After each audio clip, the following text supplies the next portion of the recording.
দেখছিলেন যে তাকে কোর্ট থেকে নামানো হচ্ছে।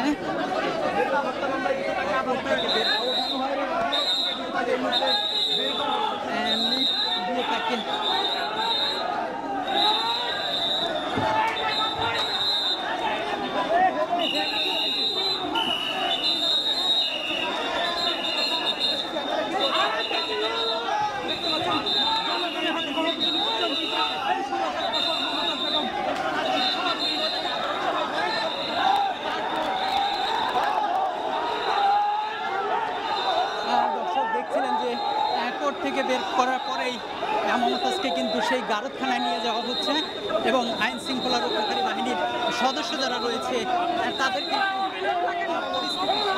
অনেকটা বেগ পেতে হচ্ছে আইন শৃঙ্খলা বাহিনীকে।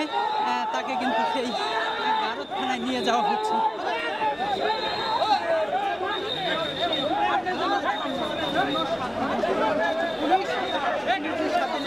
সেই রিমান্ডের শুনানি শেষে 4 দিনের রিমান্ড